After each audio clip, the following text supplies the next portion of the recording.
There are three important texts that predict an apocalyptic Third World War, which would give rise to one world empire and one world king.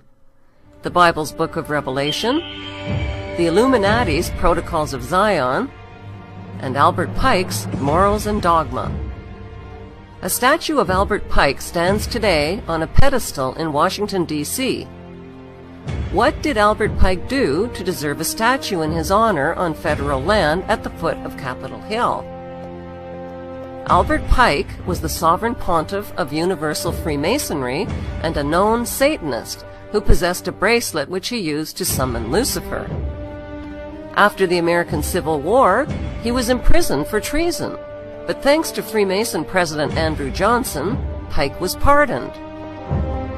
By 1869, Pike had become the National Chief Judiciary Officer and Grand Dragon of the Knights of the Ku Klux Klan in Arkansas. By 1871, he published the Masonic handbook known as Morals and Dogma. Albert Pike was also the author of a military formula for 3 world wars that would advance the world government agenda to its final stage in the 21st century. World War I, said Pike, must be engineered to overthrow the Tsars of Russia and make Russia a fortress of atheistic communism. World War II must be engineered to destroy Nazism, strengthen political Zionism, and create a sovereign state of Israel in Palestine. World War III must exploit the conflicts between the Zionist state of Israel and the Islamic states so that they mutually destroy each other. Divided and exhausted by war, the masses will receive the light of Lucifer brought finally out into the open. Albert Pike's vision for World War III is now taking shape in the Middle East, where the engineered conflicts between the Zionist state of Israel and the Islamic nations are coming to a head. Proof of a world government conspiracy is uncovered on our Seeing is Believing tour of 5 U.S. cities, starting with Denver, Colorado.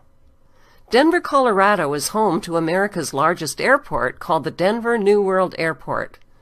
The airport was built by Freemasons in 1995 and features a Freemasonic dedication capstone in the atrium. A time capsule is buried underneath the stone to be opened in the year 2094. The New World Denver Airport has a swastika-shaped runway. There is reportedly a deep underground military base beneath the airport, with miles and miles of secret subterranean tunnels connected to a large network of underground cities. As passengers drive up to the main airport terminal, they are greeted by a sinister-looking 32-foot-high fiberglass blue stallion, with veins popping out of its body and demonic eyes that glow bright red. Not exactly a calming influence for travelers who are already spooked about getting on a plane. The sculpture is believed to symbolize the pale horse of the apocalypse mentioned in the Bible, whose name is Death. The sculptor, Luis Jimenez, was killed by the horse when a chunk of the sculpture broke loose and came crashing down on him. Locals call the horse Blucifer. Inside the airport, travelers hurry past grotesque gargoyles in suitcases that leer down at them, and morbid apocalyptic murals that line the airport walls at the main gate. 4 panels of giant-sized wall murals in the baggage claim area tell a terrifying and prophetic story in pictures of how humanity's future is going to unfold. The first mural reveals a horrific Darth Vader-like figure wearing a Nazi general uniform and a gas mask. The gas mask indicates that the next war will use depopulating biological or chemical agents. The white dove that he is killing symbolizes peace. On the right are destroyed buildings reminiscent of the Twin Towers. The Nazi general's scimitar sword has been swished through the air, leaving behind a rainbow chemtrail that poisons the air and ethnic population below it. On the left, is an endless line of weeping women refugees holding dead babies. There is no trace whatsoever of violence to the dead children, who appear to have died from the deadly gas of the toxic rainbow. Why are there no men present? Presumably, they have all been killed. The Nazi general's scimitar sword that destroys peace is a symbol used by the Shriners, who are Freemasons. Freemasonry is a fraternity within a fraternity. Outwardly, it is a friendly charitable organization that conceals an inner brotherhood of the 33rd degree elect. The next airport mural shows a forest and a city in flames. The world's endangered animals and plants are extinct: buffaloes, whales, leopards, elephants, and sea turtles. The sickly haze and leaping flames suggest a nuclear or biochemical devastation. Children are the only survivors, and they are weeping over 3 open caskets of an African girl on the left, a native girl in the center, and a white Judeo-Christian girl on the right. They represent the death of the old black, red, and white root races to make way for the New World race. The dead white girl in the coffin holds a Bible and a yellow Juden star, which was used by the Nazis to identify Jews. It symbolizes the death of Judeo-Christian beliefs. Another child holds a Mayan tablet depicting the end of the Mayan calendar and the end of the world as we know it. In the third mural, the apocalyptic war has ended. Children of all nations are joyfully giving up their nation's sovereignty to the blonde-haired, blue-eyed German boy at the center. They are all turning over their weapons wrapped in their country's national flag to the German boy. The Bavarian jacket leaves no doubt whatsoever that the blonde-haired, blue-eyed boy is German. He symbolizes the Bavarian Illuminati. With an iron fist, the German boy destroys the weapons of war symbolized by the Nazi general's sword. The German boy uses a hammer, which symbolizes the hammer and sickle of communism. In the foreground, the Nazi general is dead, with doves of peace perched on his corpse. The German boy symbolizes a world leader and savior who brings peace through communism to a devastated world. Who is this boy that the world gives up their flags and weapons to? We know he is German, with blonde hair and blue eyes, like Prince William, who posed as a boy for this Papua New Guinea stamp. Prince William's father is the son of Prince Philip and Queen Elizabeth, whose surnames were changed to cover up their German identities. Prince William's mother, Diana, was allegedly the daughter of James Goldsmith, a German Jew. In the fourth mural, the earth is restored, including the endangered species, the land, and water. This future world is populated not by adults, but by parentless children. What happened to the adults? The children are in a dance line that is led by the Scottish boy, who symbolizes Scottish Rite Freemasonry. Also, on the far left, is an African woman carrying a snake banner. The parentless children of the world are celebrating the New World religion as they gather around and touch the light of Lucifer, who appears as a genetically engineered plant. The plant is a floral version of the colorful bird known as the Quetzalcoatl, or feathered serpent. It is symbolically inseparable from the morning star and Lucifer. The main theme of the Denver New World Airport murals is an apocalypse, with massive depopulation, extinction of species, the death of Judeo-Christian beliefs, and the birth of one world government, one world ruler, and one world religion. The next stop on our Seeing is Believing tour is Charlotte, North Carolina, where the headquarters of America's largest bank is located, the Bank of America.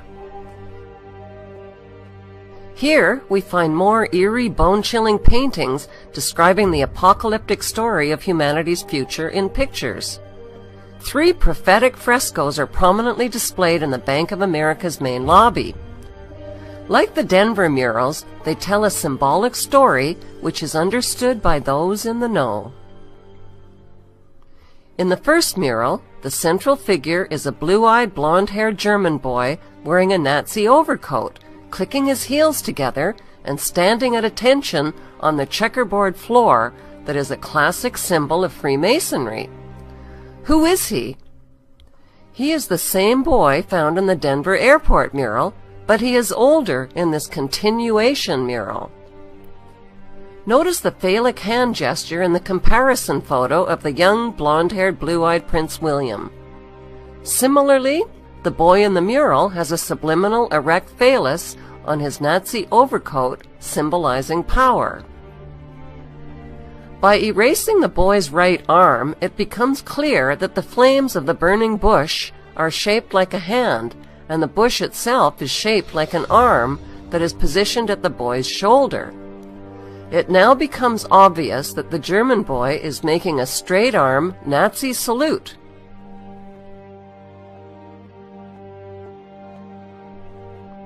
Prince William's Knight of the Garter crest is a gold lion. The image of the gold lion is subliminally embedded into the blonde hair of the German boy in the mural. Notice the Egyptian pyramid and black sun behind him. The second fresco in the Bank of America's lobby is an apocalyptic concentration camp where resistors are incarcerated. In the background, industrial burning suggests a crematorium. The back and side wall are strung with barbed wire.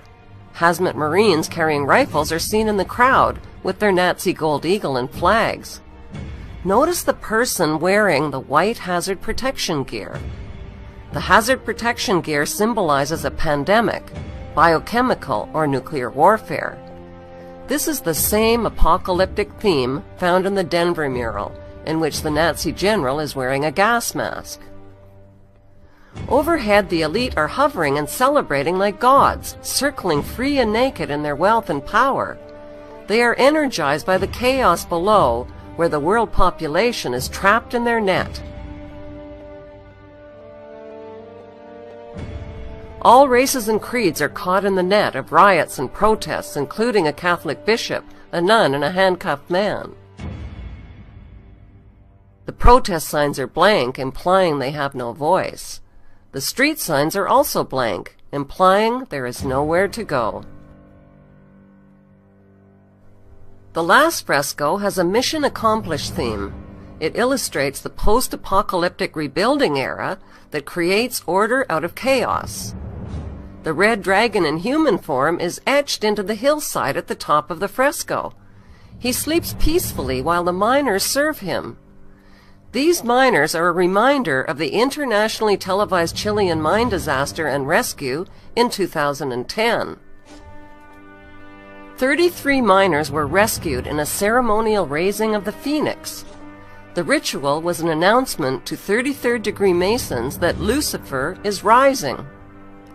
The date of the rescue ritual was October 13, 2010, which is 13-10-10.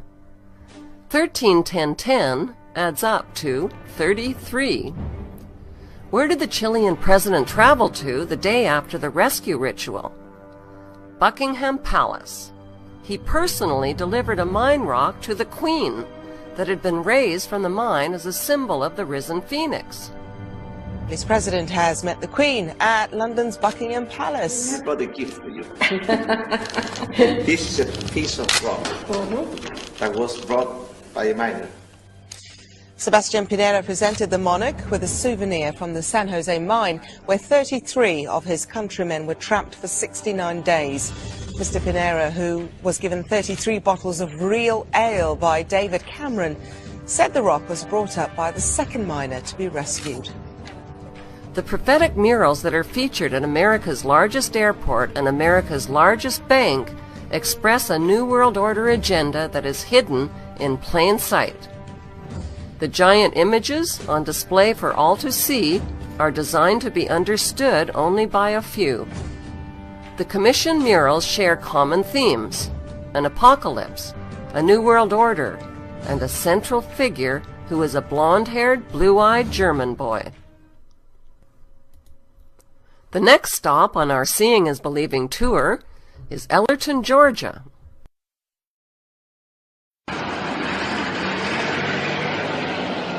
Next, we turn to the town of Elberton, Georgia, the granite capital of the world. Elberton is famous for its production of tombstones, exporting some 250,000 tombstones every year. Oddly enough, the town that makes a living through death is also the home of what some consider the most threatening monument in America. A monument that some believe is a symbol for the coming Holocaust, promoting a depopulation effort at a massive scale. It was back in 1979 when a stranger came to Elberton, Georgia. Now, Elberton, Georgia is on the eastern part of Georgia, very close to the South Carolina border. And this stranger said that he was part of a secret group, and they wanted to build a great granite monument. This was done by a guy who gave a pseudonym, came in, paid cash, had this company set these things up in 1980, called himself R.C. Christian, but that's not his real name. It says it right on the stones, a pseudonym. Nobody knows his real name because that isn't his real name. Nobody knows who put the money up other than this fictional individual. Nobody knows what secret group he represents. Of course, Elberton mines granite. They make tombstones there. And they had the facilities to mine the granite. But he gave very, very specific directions as to how this was to be built, so that it would always be aligned in certain ways, so you'd always be able to see the North Star, so it would be aligned with the moon and with the various phases of the sun. And very, very similar to the Stonehenge that they have in England. So the Stonehenge was a Druidic monument. This was to be the American Stonehenge, or it's known as the Georgia Guidestones. And on each one of the Guidestones is this message in a different language, actually 8 different languages. Are the 10 commandments that come from the dark side. And the first one is maintain the world population at 500 million in constant balance with nature, which doesn't sound too bad until you realize that we've got over 6 billion people in the world. And if we're going to maintain the world population at 500 million in constant balance with nature, we're going to have to kill off about 90% or more of the world's population. Like the Masonic dedication stone at Denver Airport, which has a time capsule buried beneath it, the Georgia Guidestones also feature a capstone with a time capsule buried beneath it. New York City is the next stop on our Seeing is Believing tour. The world's largest cathedral is a New York City landmark called St. John the Divine. It was built with funding from the Grand Master of the Masons of the state of New York. Using the art style of the grotesque, this sculpture next to the cathedral features sun worship, bizarre mythical creatures, and the upside-down head of Satan. There is a John Lennon quote that says, "One day the world will live as one." On the western facade of the cathedral, stonemasons have sculpted a chilling depiction of the collapse of the Twin Towers and the destruction of New York City and its landmarks. This scene was created in 1997, 4 years before the destruction of the Twin Towers on 9/11. Other recognizable skyscrapers are the Chrysler Building and the Citigroup Center. The cathedral's pillar on the left shows the Brooklyn Bridge crumbling, cars and buses falling into the churning waters, and the Statue of Liberty sinking. Beneath this horrifying prophecy is the New York Stock Exchange, with street people selling all around it. The pillar on the right depicts the 4 horsemen of the apocalypse, riding white, red, black, and pale horses that symbolize conquest, war, famine, and death. Another pillar depicts the birth of the Antichrist, who is surrounded by mummies. Below the birth is a lamb with its legs tied. The book of Revelation refers to the Antichrist as the beast, coming up out of the earth and having 2 horns like a lamb. Right below the tied lamb is a spiral vortex symbolizing a change of consciousness. Below it are people worshiping the energy vortex of the Antichrist figure. The cathedral pillar on the left is the Jewish Kabbalah's Tree of Life. The Kabbalah is linked to the occult practices and symbolism of Freemasonry. Standing above the Kabbalistic Tree of Life is a robed man, pictured on the right. Only one eye is exposed, which symbolizes the satanic all-seeing eye.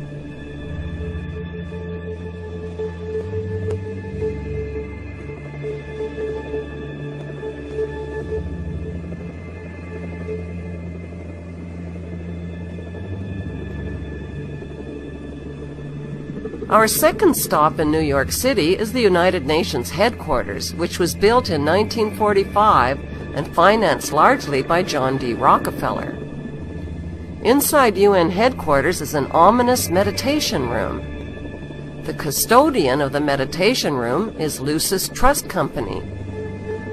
At one time, the Lucis Trust was located at 666 United Nations Plaza and was formerly named Lucifer Publishing Company. The Rockefeller-funded UN meditation room is 33 feet long and 18 feet wide. 18 feet is 6 plus 6 plus 6. The small, dimly lit, windowless room was built in the shape of a pyramid that is laying on its side. At the center of the room is a 4-foot-high, black, casket-shaped stone slab which weighs 6.5 tons.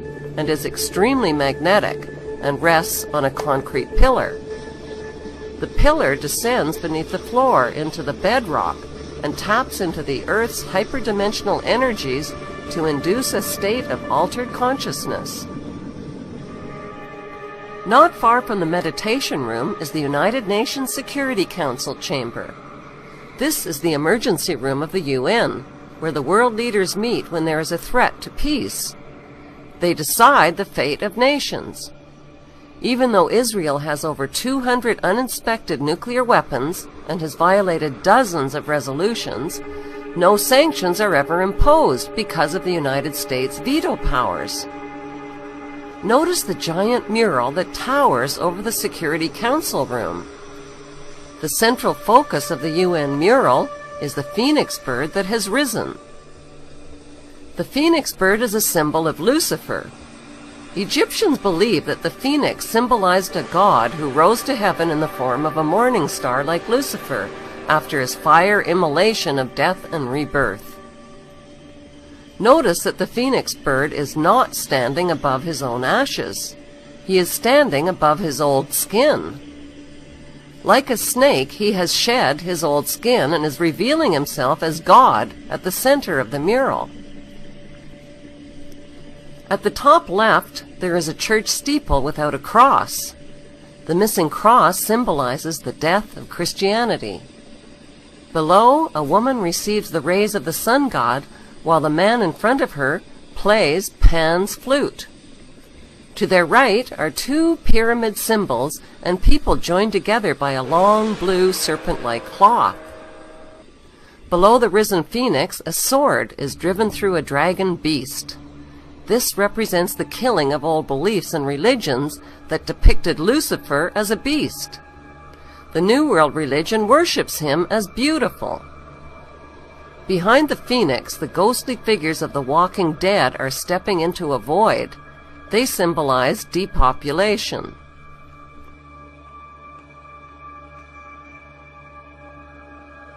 On the right panel, the pale horse from the book of Revelation is the bringer of death to humanity through weapons, hunger, and disease. The man is releasing him. The chained black man represents slavery, while the top panel of the mural shows a technologically advanced white race who control industry, art, and science. In this post-apocalyptic mural, the military man standing on the tail of the beast represents worldwide military power. He tips his helmet to the elite, who are climbing out from underground cities where they safely hid from the apocalypse. In the main oval panel above the phoenix bird, a woman is holding flowers. She is the bride in a wedding ceremony. Who are these newlyweds that are kneeling submissively beneath the serpent in the overhead tree? Could the newlyweds symbolize William and Kate? The serpent in human form is tempting the little girl Eve, who accepts the apple. On the right side of the top panel, a reptilian green creature with scaly skin is dancing with a naked woman while musicians entertain him. The general message of the UN's Phoenix Rising mural is that humanity is stepping into a new Luciferic reality. Beneath this disturbingly prophetic mural, world leaders make global decisions that affect the lives of nearly 7 billion people.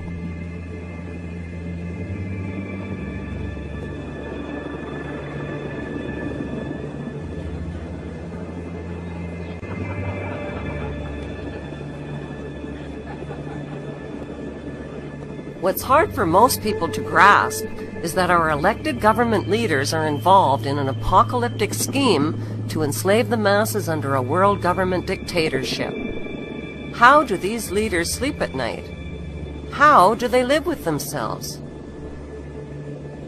The answer can be found at the last stop on our Seeing is Believing tour, the Bohemian Grove Club in Monte Rio, California. It's an elite retreat for high-ranking politicians, billionaire banksters, businessmen, and Hollywood executives. What's the attraction? 2 weeks of partying, druid worship, and child sacrifice rituals. Members include George Bush Jr. and Sr., Newt Gingrich, Henry Kissinger, Dick Cheney, Alan Greenspan, and the list goes on. One thing is certain. These men don't believe in heaven and an afterlife for good behavior. They dress in long robes and gather before a 40-foot stone owl of the god